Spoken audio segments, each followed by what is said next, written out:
Bon retour défensif. Et Diallo en pivot avec Coavita qui tente de remettre vers Ziani. Là c'est pas mal, hein. Il y a de l'espace, notamment côté droit. Anis Brou qui vient de monter. Anis Brou qui va aller marquer après seulement quelques secondes. Passé sur le terrain, Anis Brou il vient de monter au jeu. Aïe aïe aïe aïe aïe, quelle erreur dans cette défense Gomez. Brou il vient de monter, il est frais, il a évidemment toute l'énergie qu'il faut pour aller faire la différence. Et tout commence de Boubou Diallo qui en pivot fait le travail. Il essaye de lui remettre de la tête. Matteo Perry à Vincenzini qui reste un petit peu collé à son but. Il comprend pas très bien, un petit manque de communication aussi. Et puis tout de suite,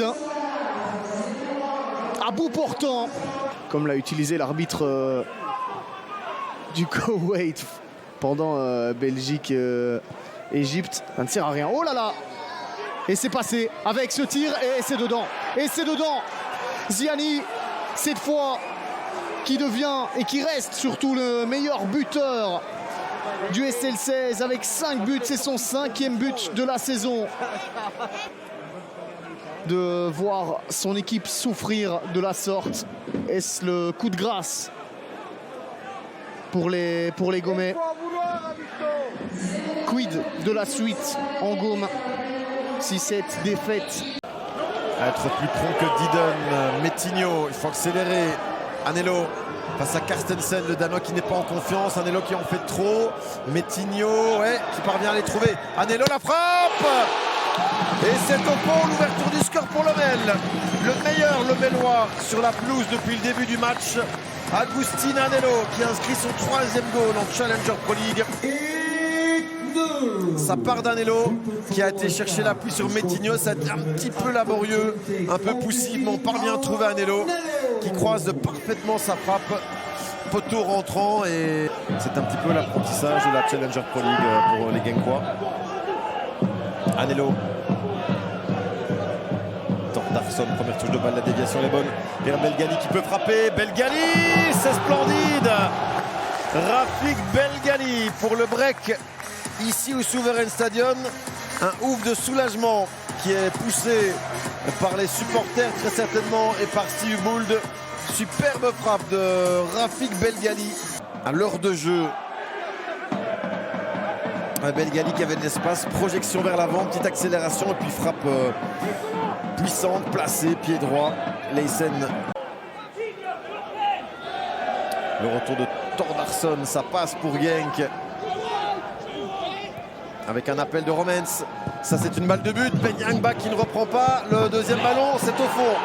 Le but de Mika Götze pour la réduction de l'écart. La rencontre est relancée ici à Lommel avec ce nouveau but de Mika Götze, son 5e, 69e.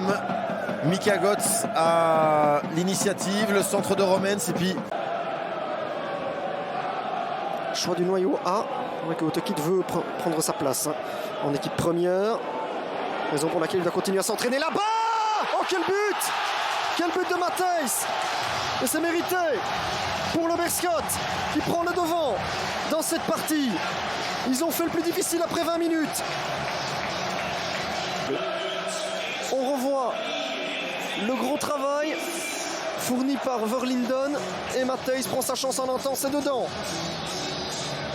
Je me demande si ce n'est pas Batten qui délivre un assist en ramenant cette balle en retrait, regardez, ou à moins que ce soit une mauvaise relance d'Ordóñez. Les Beveronois qui auront bien contenu les Molenbeekois. Et qui se seront même, les Beveronois, montrés dangereux comme ici. Oh, quel goal somptueux de Tierno Barry. Son 10e goal, le meilleur buteur de la Challenger Pro League, qui ouvre le score à quelques secondes de la mi-temps ici au Frétil. Quel goal incroyable grâce au buteur maison. Ce n'est pas Dieu merci Mbokani, c'est bien Tierno Barry. Regardez, contrôle et frappe à la retourne. Il se joue de Elwadi puis de Roysson et puis là le ballon est placé, c'est somptueux. Je pense que De Fourny touche mais ne parvient pas à écarter cette balle. Qui tente d'intercepter, d'anticiper. O'Brien, récupération. Biron Chalouk qui peut être lancé sur le couloir droit et frapper peut-être le centre pour Biron. C'est goal. Ah, c'est somptueux. L'égalisation molenbeekoise. Le meilleur buteur des Bruxellois qui remet les deux équipes à égalité sur cet assist de Youssef Chalouk. Le 6e goal du Martiniquais cette saison en Challenger Pro League, l'assist au cordeau de Chalouk, du grand art évidemment, au petit rectangle, et Biron qui se jette extérieur du pied droit pour aller battre Boreus, un partout, 56e minute de jeu, tout est à refaire. Van Lanscoot, le petit pont, ça passe, est-ce que ça passe pour l'ancien Liérois? Oui, le centre est tendu, trop tendu, même s'il y a une claquette de Delangue, la reprise et la tête de Belder. Et bien là aussi, il se rattrape, Dylan de Belder, c'était pourtant mal embarqué, il y a eu ce centre tendu, la parade de Delangue, la reprise. Il faudra voir qui était à la retombée, je pense que c'est Alessio Stallet et puis là de Belder. Il faut avoir un bon gainage, on va revoir Delangue qui s'interpose, il y a oui, ce centre-tir d'Alessio Stallet, et puis là un but face à Olivier Giroud de la part de Dylan de Belder, 4e réalisation pour l'ancien Montois, 1-0 pour Deins. Et le bon travail préparatoire de Van Lanscoot, Delangue obligé d'intervenir, Stalens en un temps, la demi-volée, puis là Hendricks du bout du pied s'est récupéré, attention à cette contre-attaque, à cette offensive liéroise, la tentative de l'homme. Quel but spectaculaire! Mais quel but incroyable! Venu d'ailleurs, signé Nils Kautorden, il avait vu la position avancée de Nacho Miras. Mais quel but!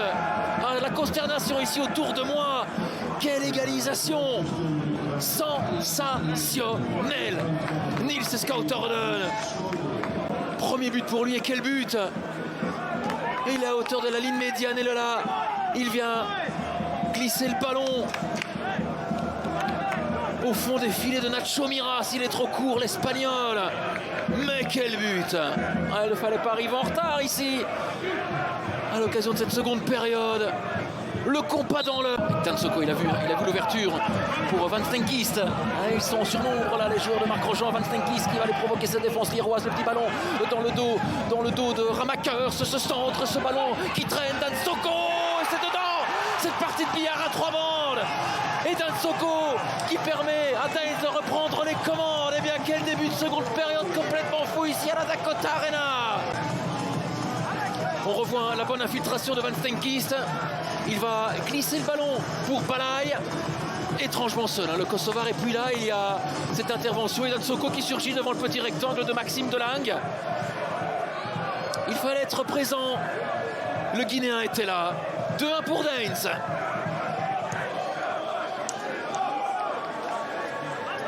C'est un tout autre match par rapport à la... Adjei. Oh, le bon centre de Adjei dans la course de Lokeza.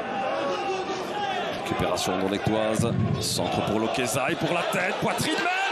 Et surtout pour le poteau qui va dévier ce ballon dans les buts de Xavier Gisle. Situation pas spécialement très claire ou très académique. Trio arbitral. Gros travail de Adjei déjà juste avant cette phase sur le flanc. Le centre, ouais, je pense que c'est Adjei qui marque ce but. Je suis même pas certain que Lokeza touche la balle. Wow, ça n'a pas été dévié. Je pense qu'on va même donner qui s'arrête, qui attend et qui va tourner autour. Rhodes, Fanodenov. Centre vers la tête de Botte, excellente cette tête de Botte. Et en 2 fois, voire même en 3. Dender qui égalise. Des œuvres de Stefano Marzo. Gros travail, mais c'est pas la première fois depuis l'entame de la rencontre. De bonnes interventions de Rick Vercauteren, mais la 3e par contre est impossible à aller rechercher. Et on défend large, on défend large. Regardez ici De Botte qu'on laisse filer, à qui on laisse remettre de la pression. Et puis forcément, c'est naturel, l'envie d'aller défendre, d'aller protéger son gardien en oubliant complètement cet homme libre de tout marquage qui suit parfaitement l'action. Stefano Marzo, 4e but. Et annulation donc du but marqué par le Turc. Mbarki, ça a donné des ailes visiblement aux joueurs de Reggie Vanacker. Mbarki qui s'en sort bien, le centre d'Mbarki, deuxième poteau, et cette fois-ci il sera validé. Bien évidemment, c'est le doublé pour Stefano Barzo. Ah oui, Tender dans un moment fort. Et là on sentait en tout cas les deux mettre la deuxième. Mbarki déjà dangereux sur le but annulé en position de hors-jeu, qui se bat bien, très vite remis sur patte, et le centre légèrement dévié par Loïc Masco qui vient tomber dans les pieds de Barzo. Ah, c'est puissant, c'est plus puissant en tout cas, on a le sentiment que du côté anderlechtois.